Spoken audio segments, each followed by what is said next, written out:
আসসালামু আলাইকুম। শুরু করছি প্রেমসুধা উপন্যাস পর্ব ৮। পরীক্ষার হলে পৌঁছ। বাইরের গাড়িতে অপেক্ষা করছে তৌসিফ আর তুহিন। গাড়িতে দুই ভাই বেশিক্ষণ টিকতে পারে না।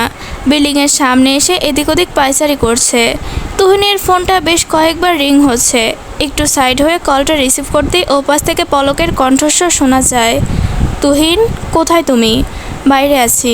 সেটা আমিও জানি। তাহলে কল দিয়েছো কেন? বুঝছো না তুমি? এমন কেন করছো আমার সাথে? বাসায় এসো। কাজে আছি আমি। ভাইয়ের বউকে পাহারা দেওয়া তোমার কোনো কাজ নয়। আমার কাজ আমাকে শেখাতে হবে না। দেখো তুহিন, আমার একদমই ভালো লাগছে না। তুমি বাসায় এসো। মেজো ভাইয়া আছে পৌষকে দেখতে। আমি কখন বললাম মেজো ভাইয়া নেই? পলক দীর্ঘশ্বাস ফেলে বলে, please come to me Tuhin, আমি ব্যস্ত। তুহিনের কণ্ঠে ঝরে পড়ে হেলামি। পলক বসলো। এবার নিজেকে আর সামলাতে ব্যর্থ হয়ে বলে, এত কিসের দরদ ওর প্রতি? ঘরে বউ নেই তোমার? আমার কিন্তু একদম সহ্য হচ্ছে না তুহিন। আমি কিন্তু। পলক শেষ করতে পারে না কথা। তুহিন খুব জোরে কণ্ঠেই বলে ওঠে, কি? তুমি কি? তুমি তোমার আদরের সৎ বোন পিয়াসীকে দিয়ে মেজো ভাইয়ের সংসার ভাঙাবে? এত সোজা পলক? তুমি কি ভেবেছ পৌষ এতটাই পাগল? তোমার বোনের চেষ্টা ওর সংসার ভাঙবে? বোকার রাজ্যে আছো, ওখানেই থাকো। আমি তোমাকে ভালোবেসে যেই পাপ করেছি তার প্রায়শ্চিত্ত করছে এই জীবনটা না বিলিয়ে দিতে হয়। কল কেটে দেয় তুহিন। পলক থ হয়ে যায়। তুহিন জেনে গিয়েছে? এর মানে এতদিন জেনেও চুপ ছিল। প্রিয়াসী কি সব বলে দিয়েছে তুহিনকে? পলক ঘামতে শুরু করে। ওর মনে হলো সংসারটা আর টিকিয়ে রাখা সম্ভব হবে না। তুহিন যেহেতু সব জেনেছে, এর মানে তৌসিফও জেনেছে। তৌসিফ, হ্যাঁ তৌসিফ। তৌসিফ ছাড়বে না পলককে। পলক যেন দিশেহারা হয়ে যায়। ওর আশেপাশে চেপে আসছে ক্রমশ। পলকের শ্বাস আটকে আসছে। ঘামছে দরদরিয়ে। আদিত্যের সাথে বেরিয়ে এসেছে পৌষ। ওই যে আদিত্য এতবার বলল ওর হাতটা ধরতে। পৌষ রাজি না। ওর একই কথা। পৌষ কি অক্ষম নাকি? আদিত্য এদিক ওদিক তাকিয়ে রাস্তা দেখে। সামান্য ইটের টুকরো থাকলেও যেন ক্ষতি। তৌসিফ ওদের আসতে দেখেই দ্রুত পায়ে এগিয়ে আসে। পৌষের হাত ধরতেই ধীরে ধীরে বাইরে এনে আগে বসায়। পেটে হাত চেপে বসলো পৌষ। তৌসিফ পানির বোতলের মুখ খুলে দিল। পৌষের সামনে ধরতেই পৌষ ঢকঢক করে পানি খায়। আধ বোতলের বেশি একবারে গিলে নিতেই তৌসিফের মুখে চিন্তার ভাঁজ দেখা মেলে। তার এখন সবেতেই সন্দেহ। পৌষও এমনভাবে পানি খাওয়া নিয়ে তার মুখে চিন্তার ভাঁজ স্পষ্ট। পৌষ একটু হাঁপাচ্ছে। তুহিন এগিয়ে এসেছে ততক্ষণে। এসেই আদিত্যকে উদ্দেশ্য করে ধমকে বলে, গরমে এখানে বসিয়েছিস কেন? গাড়িতে তুল। মেজো চাচ্চুই তো বসিয়েছে। তুহিন ভাইয়ের দিকে তাকায়। দেখলো চোখে মুখে বিস্তর চিন্তা। তুহিন পৌষের সামনে এসে বলে, উঠে এসো, এসো গাড়িতে বসে জিরিয়ে নিও। তৌসিফ শ্বাস নেয় কতক্ষণ। পৌষের হাত ধরে উঠালো। পৌষও এতক্ষণে মুখ খুলে। ক্ষুধা লেগেছে। তৌসিফের টনক নড়ে। পৌষের পাশ থেকে জড়িয়ে ধরে বলে, কি খাবে আমার তোতা পাখি? জানি না, কিন্তু খাবো। আচ্ছা আসো, আমি দেখছি। গাড়িতে বসিয়ে এসিটা অন করে দিল তৌসিফ। আদিত্য ওদের দিকে তাকিয়ে বলে, নুডলস আনি। এই সময় তো ক্যান্টিনে রান্না করে, ফ্রেশ পাবো। তুহিন নাকচ করলো, না না, কেমন না কেমন হয়। পৌষও জোর দিল, না খাবো, অনেক ক্ষুধা লেগেছে আমার। তৌসিফ আদিত্যকে আনতে বলল। আদিত্য দৌড়ে গিয়েছে। পৌষ পানির বোতল আবারও হাতে তুলে। তৌসিফ ওর মাথায় হাত রেখে বলে, এত পানি খেও না, আদিত্য আসছে তো। তুহিন সন্দিহান চোখে তাকিয়ে বলে, এই পৌষ, খারাপ লাগছে? পৌষ মাথাটা এলিয়ে দেয়। তৌসিফ নিজের হাত বাড়িয়ে না দিতেই তৌসিফের বুকটা ছেদ করে ওঠে। তাড়াতাড়ি এসে পৌষের মাথাটা বুকে জড়িয়ে নেয়। তুহিনও ভয় পেয়ে যায়। ভাইয়ের দিকে তাকিয়ে বলে, ওর কি খারাপ লাগছে? বুঝতে পারছি না। তৌসিফ যেন কেঁদে দিবে দিবে ভাব। পৌষ ওকে শক্ত করে ধরে রাখে। দাঁত মুখ খিচিয়ে রইল কিছুক্ষণ, অতপর শান্ত হলো ধীরে ধীরে। তৌসিফ কাঁপা কাঁপা হাত ওর মাথায় বুলালো। একটু ধাতস্থ হয়ে পৌষ বলল, এখন ঠিক আছে, পুরোপুরি ঠিক। হ্যাঁ। পৌষ রাত, এই কাঁদবেন নাকি? পৌষ ওকে ছেড়ে দিল। পেটের ভেতর নাড়ি ভুড়ি নাড়ছিল। সেই নাড়ি ভুড়িতেই ব্যথা উঠেছে। পৌষ বরাবরই শক্ত ধাঁচের। সামান্য ভেঙে পড়ার মেয়ে কি সে? ব্যথা লুকাতে লুকাতে এখন ব্যথা প্রকাশ করতে ভীষণ অবহেলা তার। তৌসিফ ওর পেটে হাত বুলিয়ে দেয়। বলল নরম স্বরে, ব্যথা এখনো আছে? না। পুষি দেখো। নুডলস ওর মুখের সামনে নিয়ে এসেছে আদিত্য। গাড়ির পেছনে বসা তৌসিফ পৌষকে নিয়ে। তুহিন ড্রাইভিং সিটে বসতে আদিত্য ওর পাশে বসে। পৌষ মনোযোগ দিয়ে খাচ্ছে নুডলস, খুব সাধারণভাবে রান্না করা, তবে পৌষে যেন অমৃত লাগছে। তুহিন পেছনে না ঘুরেই জিজ্ঞেস করে, গাড়ি স্টার্ট দেব? মুখে থাকা নুডলস টেনে নেয় পৌষ, শুধু শব্দ করে হু। গাড়ি চলতে চলতেই পৌষের খাওয়া শেষ। তৌসিফ টিস্যু দিয়ে ওর মুখ মুছে। এই তো মিনিট 2 গেল, অমনি পৌষ জানালার এদিক ওদিক তাকিতুকি করতে শুরু করে। তুহিন সামনে থেকে ঠাট্টা স্বরে বলে, ইঁদুরের মতো চুই চুই করছো কেন? পৌষ উত্তর দেয় না, ভীষণ মায়া নিয়ে তাকায় তৌসিফের দিকে। তৌসিফের এক হাত পৌষের বাড়ন্ত পেটের নিচে। সামান্য ঝাঁকিটুকু ব্যথা যেন পৌষের লাগে না, তৌসিফের লাগে। পৌষে তাকানো মাত্রই তৌসিফ এক ব্রো তুলে বলে, দাবিটা কি? রাখা হবে নাকি যে জিজ্ঞেস করা হচ্ছে? বলেই দেখা হোক। আসলে চা না হোক, অসময়ে চা। আমি কি অসময়ে চা চাই নাকি? পেটের জন্য চাইছে। আমার দাঁত না ওঠা দুধের বাচ্চাও না, সে কিনা চাইবে চা? জিজ্ঞেস করুন। তৌসিফ মিছিমিছি কথা বলল, ওইসব স্বভাবের বাইরে। অথচ নিরিবিরি হয়ে পেটের কাছে মুখ নিয়ে ফিসফিস করে বলে, কুটো পাখি কি চা খাবে? মুখ তুলে শয়তানি হাসলো তৌসিফ, বলল, খাবে না বলল। সাথে সাথে এতক্ষণ আদর আদর কথা পৌষের মন মেজাজ বিগড়ে যায়। তেতো হয়ে বলে সে, বালের চা খেতে চেয়েছি, দুনিয়ার কৈফত দিতে হয়, খাবো না। যাব না হসপিটালে। তুহিন ভাইয়া গাড়ি ঘোরান, করবো না আমি আলট্রা। তৌসিফ থতমত খেয়ে যায়। বউ তার হঠাৎ রেগে গেল কেন? তৌসিফের মুখ দেখে তুহিন সামনের দিকে তাকিয়ে বলে, চিল মেছো ভাইয়া, it's the bloody mode swing. একদম চাপা ভেঙে দেব, ড্রাইভারগিরি ছুটিয়ে দেব। পৌষ খেকিয়ে ওঠে। আদিত্য ভেজা বিড়ালের মতো চুপচাপ বসে আছে, কিছু বললেই মুশকিল দেখা দেবে। হসপিটালের ওয়েটিং জোনে 4 জন বসা। পৌষ চুপচাপ চায়ের কাপে চুমুক দিচ্ছে, বেশ কোষ মেজাজে আছে সে। তৌসিফের মুখের সামনে কাপ নিয়ে একবার সাথে, এক চুমুক খাবেন? তুমি খাও। কুট্টুস বলছে ওর বাবাকে খেতে। পৌষ মাথা নাড়িয়ে চুমুক নেয়।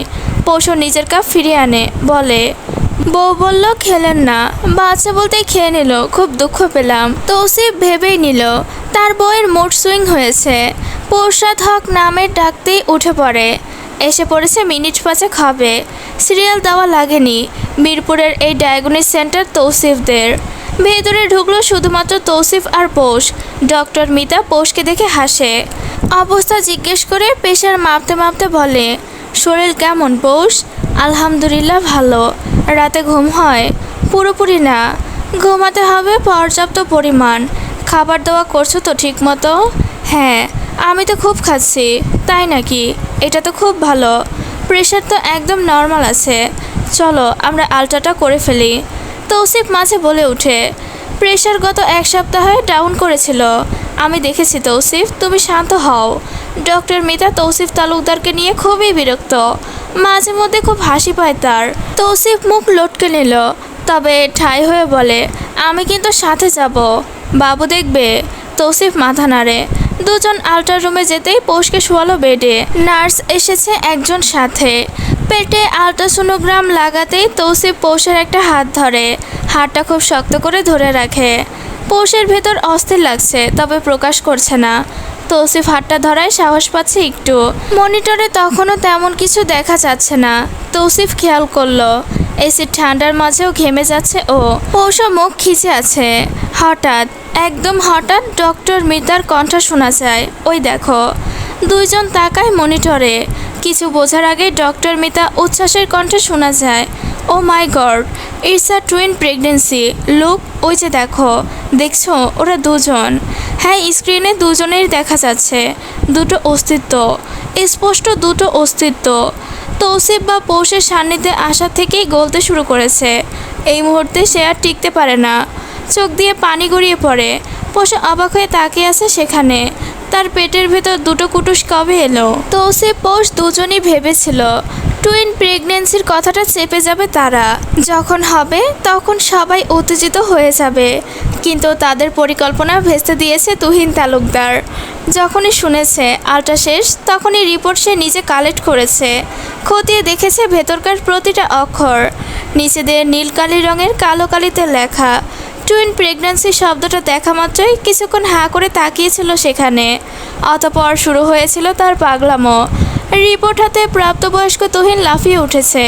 গলা ভেদ করে বেরিয়ে এসেছিল আনন্দের চিৎকার। নিতান্তই ফ্লোর খালি ছিল, নয়তো আতকে উঠত সকলে। 2-4 জন নার্স বড় বড় চোখে তাকিয়েছিল। ডক্টর মিতা তৌসিফের দিকে তাকিয়ে চাপা স্বরে বলে, ওকে থামাও Tousif, it's a hospital. Tuhin থামবে। তৌসিফ তাকে থামাতে দুবার নিষেধও করলো, অথচ ও শুনল কি তুহিন? আদিত্যকে হুট করে কাঁধে চেপে তুলে ফেললো।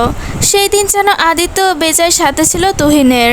পৌষ কপালে হাত দিয়ে বসেছিল শুধু। এই তুহিন এমন কাজ কেন করছে? পৌষ তো ইচ্ছে করছে ঠাটিয়ে একটা মেরে ঠান্ডা করতে, কানে তবদা লাগিয়ে চেঁচিয়ে বলতে, শয়তানের শিরোনামহীন তুহিন, তুই শান্ত থাক।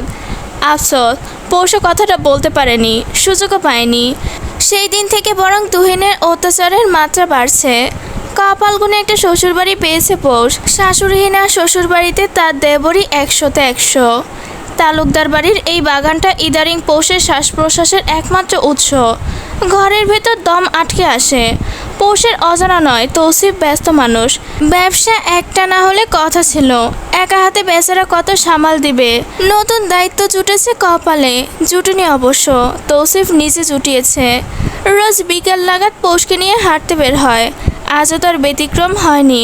পৌষকে নিয়ে এসেছে তৌসিফ, পরনের লম্বা ফ্রক। তৌসিফের জ্বালাতন এখানে শেষ হলেও পারত, কিন্তু তাকে জ্বালাতে পৌষের রংরূপ খুলেছে। তৌসিফ নিজে দেখে আর ঢোক গিলে নেয়, শান্ত হয়ে থাকে। কাউকে দেখতে মন চায় না, মন চায় ঢেকে ঢুকে রেখে দিতে, বুকের ভেতর পুরে রাখতে, চোখের পলকেই বসিয়ে রাখতে। এই রূপ লুকাতে তৌসিফ ইহা বড় ঘোমটা দিয়ে আনে পৌষকে। এইদিকে কেউ আসে না বিকেলে।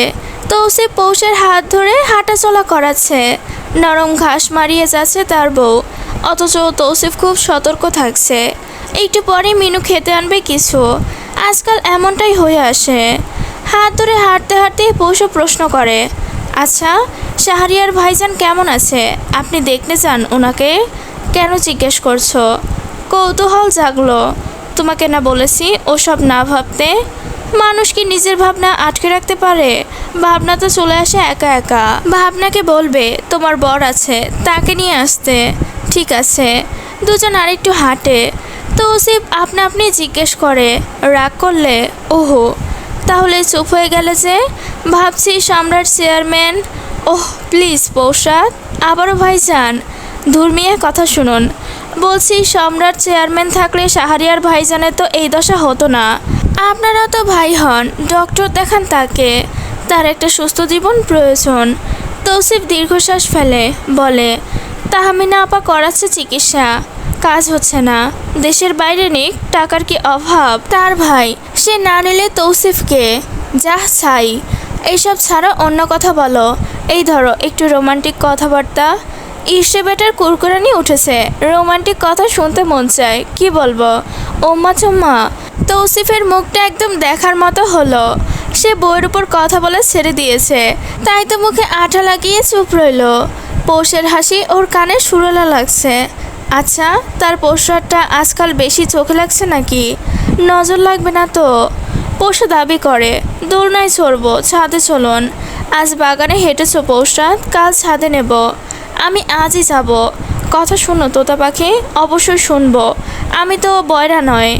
তৌসিফ কথা বাড়ায় না, এমনিতেই চিন্তা হচ্ছে। পৌষের কোনো টিকা দেওয়া নেই। এইসব টিকা তো 18-19 বছরে দিয়ে রাখে সকলে। পৌষকে কেউ জোর করে দেওয়াতে পারেনি। হেমন্ত পরবর্তীতে নিতান্তই ভুলে গেছে। ছেলেটা খুব অপরাধী ভাবছে নিজেকে, অথচ তার দোষ নেই। পৌষে দিতে চায়নি। সে না যাবার পেছনেও কারণ আছে। সুই দিলে তার হাতে প্রচুর ব্যথা হতো, ব্যথায় কাজ করা যেত না। চাচিরা নিশ্চিন্ত তাকে টিকা দেওয়ার জন্য কাজে ছুটি নিয়ে নিত। ডক্টর বলেছে টিকাগুলো দিতে। পৌষ কি ভয় পাবে? ওর থেকে বেশি ভয় পাচ্ছে তৌসিফ নিজেই। নিজের বাহুতে আগলে নিল তৌসিফ ওকে। ধীরে ধীরে পথ ধরল বাড়িতে।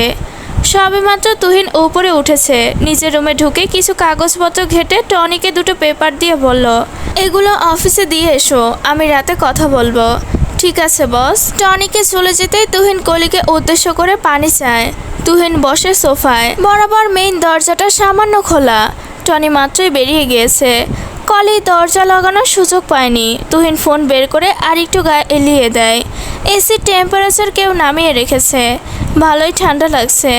বাম গালে হাত রেখে দাড়ি চুলকে তুহিন ফোনে মনোযোগ দেয়। তার পাশে বিড়াল পায়ে এসেছে পলক। কখন এসেছে তুহিন টের পায়নি। কলি পানি আনায় তুহিন দেখলো পাশে পলক বসা।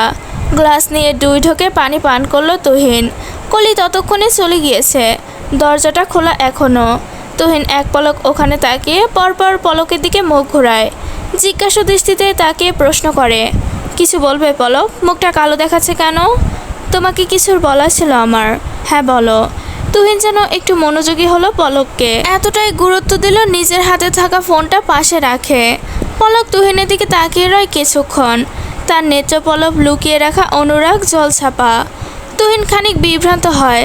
পলক হাত ধরে বলে, কিছু হয়েছে? শরীর খারাপ লাগছে জান ডাকো আমাকে, অথচ নিজের প্রাণ জান উড়িয়ে দিচ্ছ অন্য নারীর পেছনে। তুহিনের সুন্দর মুখশ্রী মুহূর্তেই অবাগতা দেখা গেল। পরপর বুঝলো পলকের ইঙ্গিত। চল শক্ত হলো তুহিনের, ভ্রু নাচায়, তাকালো গভীর দৃষ্টিতে। পলক ওর চাহনি দেখে ঢোক গিলল, নিজেকে শক্ত রাখে। তুহিন কায়দা করে পলকের হাতটা ধরে বলল, জান প্রাণ যেহেতু আমার, সেহেতু কার পেছনে ওড়াবো কি করব তা তো নিতান্তই আমার বিষয়। তাই বলে ঘরে বউ রেখে ভাইয়ের বউয়ের পিছনে ঘুরবে? কি বলতে চাইছো? তুহিন ক্রমশ ধৈর্যহারা হচ্ছে। নিজেকে যথাসম্ভব সামলে প্রশ্ন করেছে। পলক যেন ভয় পেয়েও চুপ থাকে না, বরং বলেই ফেললো ভেতরকার লুকায়িত কথা, যা শোনা তুহিনের কাম্য ছিল না। কি বলতে চাইছি বুঝতে পারছো না তুমি? বোঝার তো কথা তুহিন। ওকে ছাড়া দিয়ে দাঁড়িয়ে গেল তুহিন। পলকও দাঁড়িয়ে গেল সাথে সাথে। তুহিন চোয়াল শক্ত করে বলল, মুখ সামলে কথা বলবে পলক। আর কত সামলে কথা বলবো আমি? এতগুলো বছর এলাম, আমার বোনের দোষ। মেজো ভাইয়া না থাকায় সে তুষারের সাথে প্রেম করেছে, প্রেম করে ভেগেও গিয়েছে। দোষ কি করেছে? কোনো মেয়ে এমন জীবন চাইবে যেখানে তার হবু বর দিনের পর দিন এদিক ওদিক লুকিয়ে থাকে? ঘরে যাকে পাওয়াই যাবে না তার কাছে কেন থাকবে? আমার বোন কি ডেকেছিল যেন? পোষকে কি ডাকবে? দিন পড়লে 3 বেলা নিয়ম করে ওর হাতের খাবার খাও, যখন তখন ওখানে গিয়ে পড়ে থাকো। হসপিটালে ওকে মেজো ভাইয়া নিতে পারবে। তাহলে তুমি ওখানে কি করো? পৌষের আগে পাশে ঘুরঘুর কেন করতে হবে তোমায়? ওর বাচ্চা, তাতে তোমার কি? তুমি কেন যাবে ওর কাছে? কি আছে ওর মাঝে? আর ওর ঘেঁষাঘেঁষি কিসের এত? আর ওই বাচ্চা হলেই বা তোমার কি হবে? তুষার ভাইয়া যদি ভাইয়ের হবু বউয়ের সাথে প্রেম করতে পারে, তাহলে তুমি কেন পারবে না? আমার তো মেজো ভাইয়ার জন্য আফসোস হচ্ছে। যাকেই পলক থেমে গেল। তীব্র এক চড় উড়ে এসে পড়েছে তার গালে। পরপর আরও 2টো চড়। পলক ছিটকে পড়ল সোফায়। কাঁদলো না পলক, রাগে ফুঁসলো আবার। তুহিন তেড়ে যেতে নিলেই মুখ বরাবর কাছের দেওয়ালে স্পষ্ট এক নারী মূর্তি দেখলো। এহেন দৃশ্যে তুহিন জমে যায়। তার শরীর মৃদু কেঁপে ওঠে। তুহিন ভয় পেয়ে গেল হঠাৎ। পৌষ এখানে কিভাবে এলো? ওই তো কাচের মধ্যে স্পষ্ট দেখা যাচ্ছে ওর অবয়ব। তুহিন ঢোক গেলে ফিরে তাকায়। সিঁড়ির রেলিং ধরে এক হাতে পেট চেপে দাঁড়িয়ে আছে পৌষ। কোথায় যাচ্ছে মেয়েটা? ছাদে হবে হয়তো। তুহিন ভীতু দৃষ্টিতে তাকালো ওর দিকে। পা দুটো যেন জমে গিয়েছে মেঝেতে, নড়ছে না। তখন দেখলো তৌসিফ পানির বোতল হাতে দৌড়ে আসছে এদিকেই। হ্যাঁ, ছাদেই যাচ্ছে। তৌসিফ অবশ্য ওকে একা রেখে যায়নি। ওই তো পাশে মিনু দাঁড়িয়ে। তৌসিফ পানির বোতল এনে পৌষের পিছনে দাঁড়িয়ে ধরে বলে, চলো এবার আস্তে আস্তে পা ফেলবে হানি। পৌষ তুহিনের থেকে দৃষ্টি সরায়, তৌসিফের দিকে তাকিয়ে বলে, ঘরে যাব। মাত্রই না ছাদে যেতে চাইলে? দোলনায় চড়বে না? ওহো, আমি রুমে যাব। তৌসিফ দৃঢ়োত্তর করে না। তুহিন নিজ ফ্ল্যাটের দণ্ডায়মান রেখে শুধু বলে, রাতে অফিসে নামিস তো, জমির কাজ আছে একটু। তুহিন কিছু বলে না। ওর শুধু মনে হয় ওর কলিজার অর্ধেক কেউ কেটে নিয়ে যাচ্ছে। তৌসিফ অতশত খেয়াল করে না। সে পৌষকে ধীরে ধীরে একতলায় নামিয়ে নিয়ে আসে। পৌষ সোজা নিজের রুমে ঢুকে খাটে বসে পা ঝুলায়। তৌসিফ পানি ধরল ওর মুখের সামনে। খুব আদরে স্বরে বলে, একটু পানি খাও। পৌষ মুখ চেপে ধরে। তৌসিফ উঠতে নিলেই পৌষ আটকায়। খুব অনুনয়ের স্বরে বলে ওঠে, আমাকে একটু জড়িয়ে ধরবেন? খারাপ লাগছে হানি? তৌসিফ আতঙ্কিত স্বরে বলতে বলতে নিজের বুকে জড়ালো পৌষকে। পৌষ আরাম খুঁজতে চাইল ওই বুকে। একটু শান্তি পেতেই মরিয়া হয়ে উঠল। জীবনে তৌসিফ এলো, তবুও সেই আকার ইঙ্গিতে ঘুরিয়ে ফিরিয়ে চরিত্রের দিকে প্রশ্নবিদ্ধ হচ্ছে সে। এর কারণটা কি? শুধুমাত্র পৌষই কেন? সেই ছোট থেকে আজ অবধি কেউ কোনোদিনও বলতে পারবে না পৌষ প্রেম করেছে, কেউ বলতে পারবে না অমুক ছেলে নিয়ে পৌষও ঘুরেছে। অথচ পৌষ তার জীবনে কতই না লাঞ্ছনা পেল। সেই ক্লাস 1-এ থাকতে একটা ছোট বাচ্চা ছেলে ওর পিছু পিছু গেট পর্যন্ত এসেছিল। সেজু চাচি সেদিন বোধহয় প্রথম বলেছিল, এই বয়সে পেছনে ছেলে নিয়ে ঘোরায়, এতদিন পরেই আছে। ছোট্ট একটা বাচ্চাকে এই কথাটা বলতে তিনি মোটেও দ্বিধাবোধ করেনি। পৌষও তখন অত না বুঝলেও খারাপ তো বুঝেছে সেই দিনের ভৎসনা। বয়স বাড়ার সাথে সাথে হেমন্তকে নিয়ে কটু কথা, নোংরা ইঙ্গিত যেন বেড়েই চলছিল। শেষমেশ চৈত্র জ্যৈষ্ঠ ছাড় পায়নি। এই যে আজ তৌসিফের বুকে পড়ে অতীত ভাবছে। এই তৌসিফও তার সাথে ঘটা এক ঘটনারই ফলাফল। পৌষ তো ভেবেই নিয়েছে তার চরিত্রের দোষ ধরার দিন বুঝি ফুরালো। কিন্তু তিশা তো বিয়ের পর আদিত্যকে নিয়ে প্রশ্ন তুলল, আর আজ প্রশ্ন না তুলে সরাসরি তুহিনের সাথে পৌষকে জড়িয়ে ফেলেছে পলক। ঘুরে ফিরে সেই একই চরিত্র নিয়ে টান দেয় সবাই। কেন? পৌষ তো খারাপ মেয়ে নয়। তৌসিফের বুকে থেকে মন চায় চিৎকার করে বলতে, আমি চরিত্রহীন না, আমার চরিত্র নিয়ে কথা বলবে না, আমি কষ্ট পাই। আমি শক্ত দেখালেও ভেতরে মাটিতে গড়া তোমাদের মতো। এইভাবে বলে না। এখন আমি মা হব, আমার দুটো কুটো পাখি আছে এই পেটে, ওদের জড়িয়ে অন্তত কিছু বলো না, ওরা নিষ্পাপ। অথচ পৌষের মুখে বলতে পারে না। তৌসিফের বুকে শুধু কাত হয়ে গেল। তৌসিফ ধীরে ধীরে হাত বুলাচ্ছে ওর মাথায়। বেশ খানিকটা সময় ওর মাথায় হাত বুলিয়ে বলে, আমার তোতা পাখি কথা বলে না কেন? পৌষ কিছু বলার আগেই ধূপ করে শব্দ হলো ওদের দরজায়। পৌষও শক্ত হয়ে বসে রয়। তৌসিফ কপাল কুঁচকে তাকায়, দরজা যেন ভেঙে ফেলবে কেউ। দরজায় ধূপ ধূপ শব্দ হচ্ছে, কলিং বেলের শব্দে তিক্ততা ছড়াচ্ছে চারিপাশে।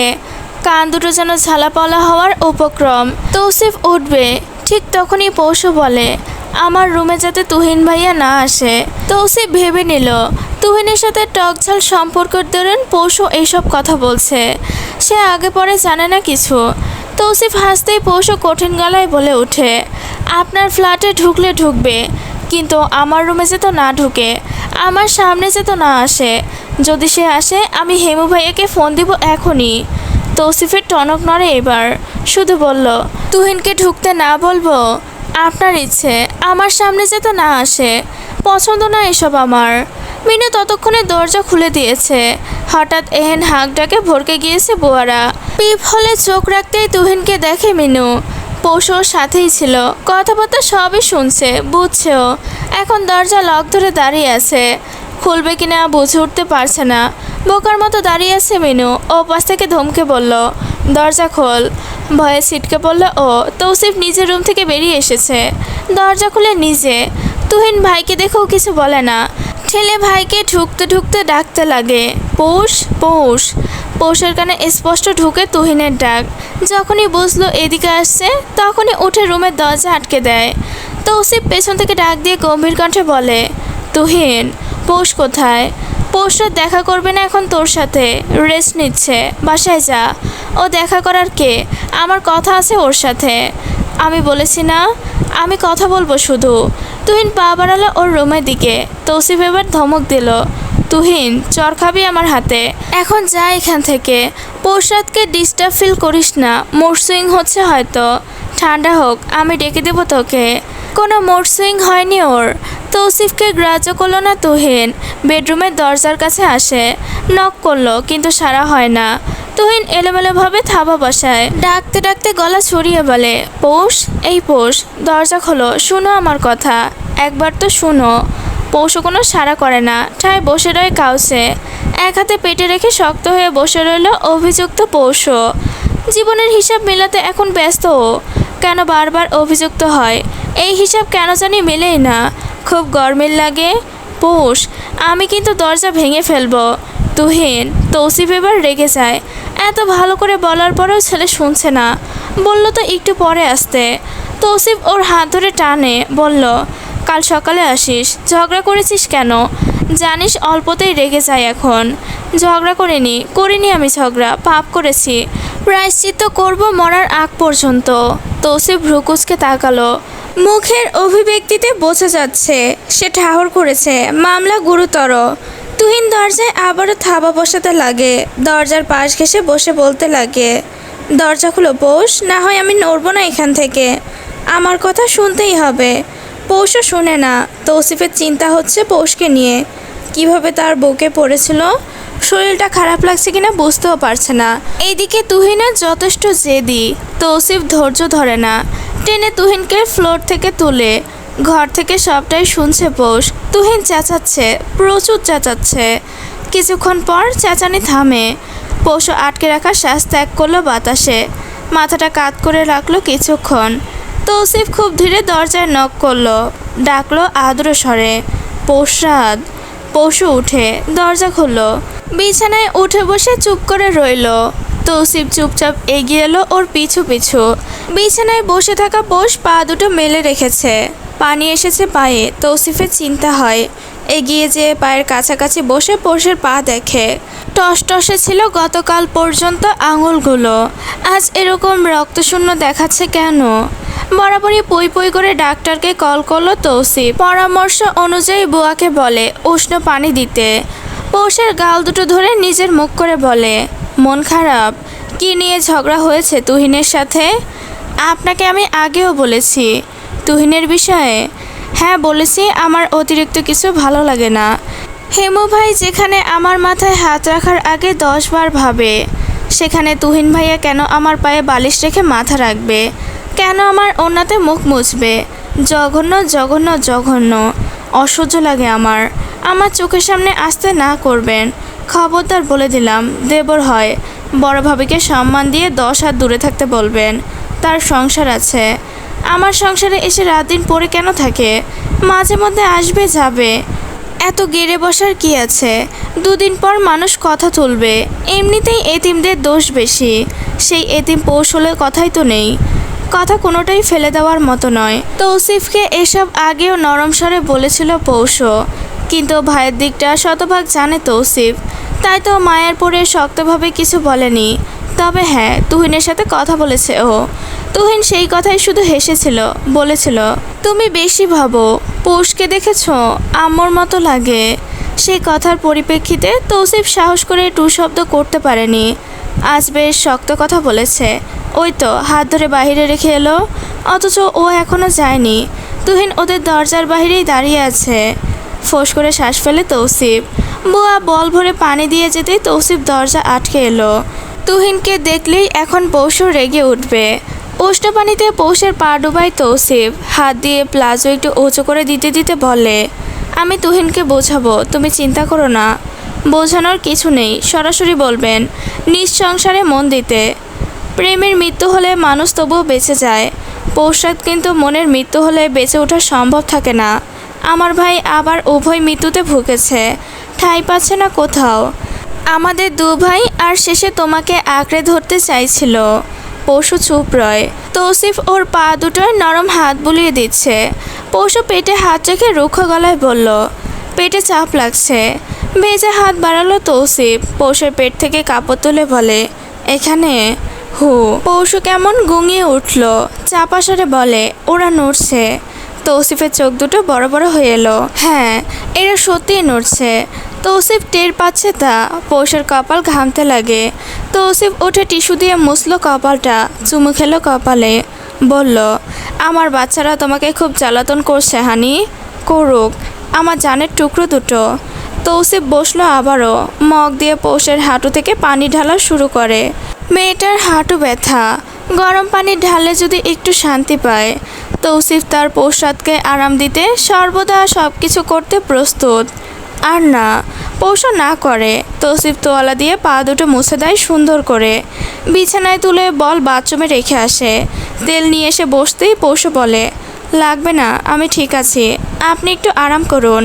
সেই বিকাল থেকে পৌষকে নিয়ে পড়ে আছে। লোকটার ক্লান্ত হয় না আজকাল। পৌষ কথা বলতে বলতে পেট চুলকায়, ঠোঁট দুটো চেপে রেখেছে। পেট চুলকালে ব্যথাও লাগে। তৌসিফ পায়ে তেল মালিশ করতে করতে দেখলো তা। অলিভ অয়েল দিয়ে রোজ পৌষের পেটে মালিশ করে ও। দারুণ খেলা হয় দুই সন্তানের সাথে। বাবার স্পর্শ পেয়ে পেয়ে এদিক ওদিক নড়ে তারা। পা দুটো মালিশ করে তৌসিফ পেটের কাছে আসে। নাভিতে একটু তেল দিয়ে পরপর নিচ থেকে ধীরে ধীরে হাত ওপরে আনে। এই মালিশ সে শিখেছে অনলাইন থেকে। পৌঁছে এতে আরাম পায় তৌসিফ দেখেছে কত রাতে তো মালিশের মাঝে ঘুমিয়ে পড়েছে। আঙুল গুলিয়ে যেদিকে যায় তৌসিফের দু সন্তান সেদিকেই যায়। বাবার সাথে একটা অন্তর সম্পর্ক আছে তাদের, হাতের স্পর্শ তাদের খুব চেনা। পৌঁছে আরামে চোখ বুজে, তার শান্তি লাগছে এখন। মস্তিষ্ক ধীরে ধীরে ভুলে যাচ্ছে বিষাক্ত সকল স্মৃতি। রুমে শুয়েছিল পলক, হঠাৎই ভারী কিছু অনুভব করে মুখের ওপর। ফট করে চোখ খুলল ও, অস্থিরতা দেখা মিলল চোখে মুখে। ওর মুখের উপর ঝুঁকে আছে তুহিন। পলক ভয় পায়, তুহিনকে স্বাভাবিক দেখাচ্ছে না। আগে নেশা করলে মুখটা এমন হয়ে থাকতো, এতদিন পর তুহিনকে আগের রূপে দেখে পলকের শ্বাস আটকে এলো। কোনো রকম তুতলিয়ে বলে, সরো। সরবো কেন জান? তুমি চাও আমি তোমার কাছাকাছি থাকি, তো তোমাকে সুস্থ দেখাচ্ছে না। আমি একদম সুস্থ পলক, নেশা ছেড়েছি কত আগে। বলেই শরীর ছেড়ে দিল পলকের উপর। ব্যথায় পলক আটকে উঠে বলল, পেটের উপর থেকে সরো একটু। কেন জান? তুহিন একটু। তুহিন সামান্য আলগা হয়, পলক শ্বাস ছাড়ে তাতে।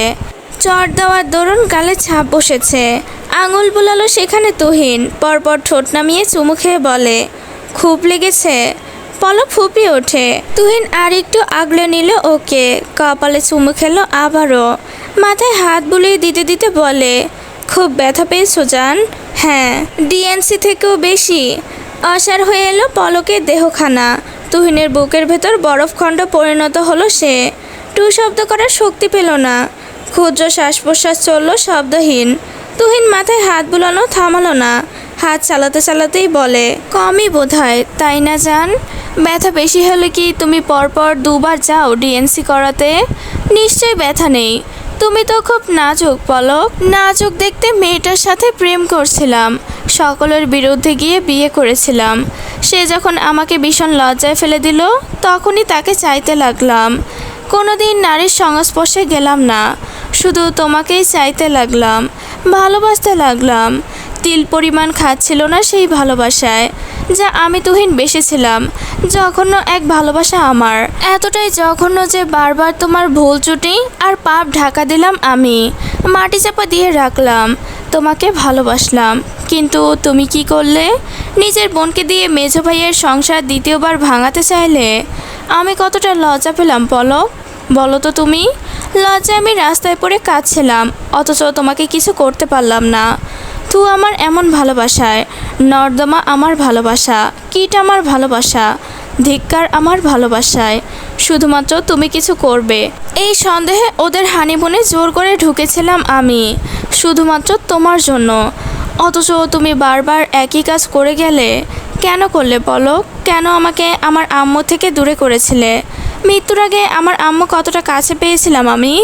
আমার সাথে এমন কেন করলে তুমি? তুমি এমন কেন? কারো সুখ দেখতে পারো না? কারো নজর এতটা খারাপ কিভাবে হতে পারে? সন্তানের থেকে মাকে দূরে করতে চেয়েছিলে, কিন্তু কেন? আমার মায়ের কি দোষ ছিল? তুমি কোনোদিন ভরা সংসার চাওনি পলক, কোনোদিন চাওনি। অথচ আমি কিনা তোমায় ভালোবাসলাম। কতটা পচা, দূষিত সেই ভালোবাসা। তুহিন পলককে বুকে জড়িয়ে কাঁদতে লাগে। হু হু করে সেই কান্নায় পলক জমে যায়, গলা দিয়ে শব্দ বের হয় না। তুহিন ওকে আরও শক্ত করে বুকে জড়ায়, অভিযোগের স্বরে বলতে লাগে, আজ পৌষকে নিয়ে কত কিছু বললে তুমি পলক, অথচ তুমি এমন কিছু ভাবো না। আমি জানি তুমি পৌষকে সিঁড়িতে দেখেই ওকে শোনাতে এগুলো বলেছো, তাই না? ধরা পড়ে যায় পলক, সত্যি সে পৌষকে শোনাতেই এগুলো বলেছে। কেন জানি পৌষের সুখ ওর সহ্য হয় না। তুহিন ফুপিয়ে কেঁদে উঠল, বলল, আমি তো আগ বাড়িয়ে যাইনি ওখানে পলক, তুমি বাধ্য করো আমাকে। প্রথম বাচ্চাটা আমাকে না জানিয়ে নষ্ট করেছো। তখন আমি যেতাম পৌষের কাছে, যেতাম মায়ের আদর খুঁজতে। কতবার ভিক্ষা চাইলাম একটা সন্তান, কয়বার ভিক্ষা চাইলাম একটা সংসার, তুমি দিলে না। আমাকে শুধু বলো, দ্বিতীয়বার এই বাচ্চাটাকে কেন নষ্ট করলে? কেন করলে? আমাকে কেন বললে না? তুমি কি চাও না আমার হতে? কি চাও শুধু বলো। কি করলে মুক্তি পাবো আমি? আমাকে আর কত ভোগাবে তুমি পলক? আর কত ভুগবো আমি? আমাকে শুধু আমার দোষটা বলো, শুধু বলো, আমি কি করেছি? পৌষকে এসব কথা কেন বললে? ওর কি দোষ? তুহিনের দেহটা কাঁপতে লাগে। 3 দিন আগে তার কাছে অপরিচিত নাম্বার থেকে কল আসে। হসপিটাল থেকে কলটা এসেছিল। তুহিন কি মনে করে গিয়েছিল ওখানে? অতঃপর তাকে হতভম্ব করে জানতে হয়েছিল নিঃসন্তান হত্যার খবর, তাও কিনা দুইবার। আজকের পর্ব এই পর্যন্তই।